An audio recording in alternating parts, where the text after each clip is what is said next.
अब भोजन करने के 5 नियम बोलो। नंबर 1, हाथ, बर्तन, स्थान साफ सुथरा होना चाहिए, क्योंकि कुत्ते भी सफाई करके बैठते हैं। हम तो ठहरे इंसान। तो भोजन करने का पहला नियम समझ आ गया जी। जब आप भोजन करने की तैयारी पर हैं, सबसे पहले आपके हाथ साफ हो, आपके बर्तन साफ हो, आपका स्थान साफ सुथरा होना चाहिए। हम कम से कम कुत्तों से सबक ले लें कि वो इतनी सफाई रखते हैं, हम तो सफाई कर ही सकते हैं। कोरोना काल में बार बार हमको ये संदेश दिया गया कि हाथ बार बार धोते रहे, सफाई का ध्यान रखें। तो भोजन का पहला नियम ही वेद कहता है कि अपनी सफाई का विशेषकर ध्यान रखें। समझ में आ गया जी? क्लियर? बोलो। नंबर 2, भोजन निश्चित समय पर उचित मात्रा में करें। मतलब जो भी आपका टाइम टेबल है उस समय पर भोजन करें, और जितनी आपको आवश्यकता है, जितनी आपको भूख है, उतना ही भोजन लें। 1 बार ले, 2 बार ले, 3 बार ले, कोई बुराई नहीं है। बुराई इस बात में है कि हम भोजन को ज्यादा मात्रा में लेते हैं और उसको झूठा छोड़ देते हैं। झूठा छोड़ने में पाप लगता है। प्यारे बच्चों, एक तरफ वो इंसान है जिसको एक समय का भोजन बड़ी मुश्किल से मिलता है, एक तरफ वो इंसान है 2-2 समय का भोजन गटरों में बहा देता है, नालियों में बहा देता है। कहीं बाहर के आउट स्टेटों में जाते हैं, बच्चे पत्तल चाट करके अपना जीवन यापन करते हैं। इतनी भयंकर भूखमरी है। तो मैं निवेदन करता हूं, आप बड़े सौभाग्यशाली हैं, आपको हरियाणा प्रांत में जन्म मिला है, यहाँ पर भोजन भरपेट मिलता है, परंतु झूठा ना छोड़े, ये मेरा आपसे निवेदन है। कई बार विवाह शादी में जाते हैं तो बच्चे 50% आधा भोजन झूठा छोड़ करके डस्टबिन में डालते हैं। तो बच्चों से कहते हैं, बेटा ये आप गलत कर रहे हैं। बच्चे उल्टा उत्तर देते हैं, उल्टा बोलते हैं, आपको क्या है, कन्यादान किया है, पूरे तो करूंगा जी। तो मैं निवेदन करना चाहता हूं, कन्यादान के चक्कर में भोजन झूठा ना छोड़ा जाए। कन्यादान से थोड़ा कर ले, कोई दिक्कत नहीं, परंतु भोजन झूठा ना छोड़े, ये निवेदन है। प्यारे बच्चों, भोजन झूठा छोड़ने से पाप लगता है, पाप से बचें। बोलो। नंबर 3, भोजन धीरे धीरे चबा चबा कर करें।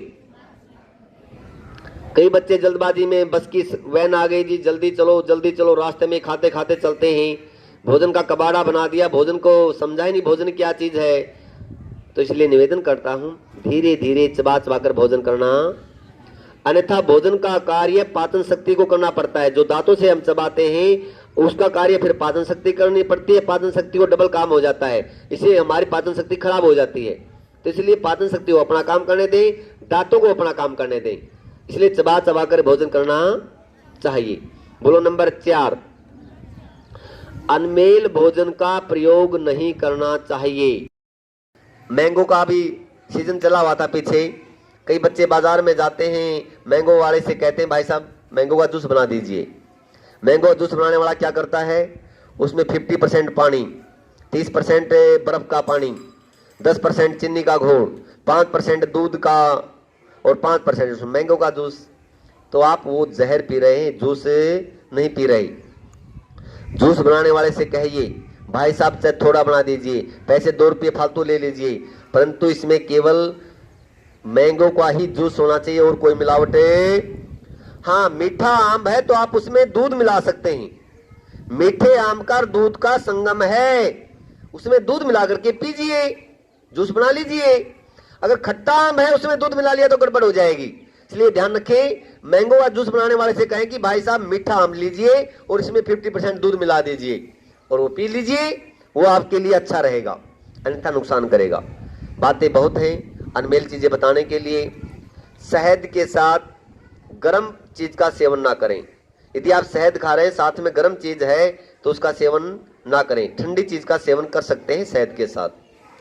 अनमेल चीजें बहुत हैं बताने के लिए, समय की सीमा को ध्यान में रखते इतना काफी है। देहात में इतना चलता है भी दूध के साथ खट्टे पदार्थ है। कोई मेहमान आता है, फल फ्रूट लेकर के आता है, फल फ्रूट खाते हैं, तुरंत पानी पी जाते हैं, तो वो इन बातों का ध्यान रखना पड़ेगा। सेब के ऊपर पानी पी सकते हैं, परंतु जो चीजें बताई है उनके ऊपर पानी ना पिए, ये निवेदन है। क्लियर जी?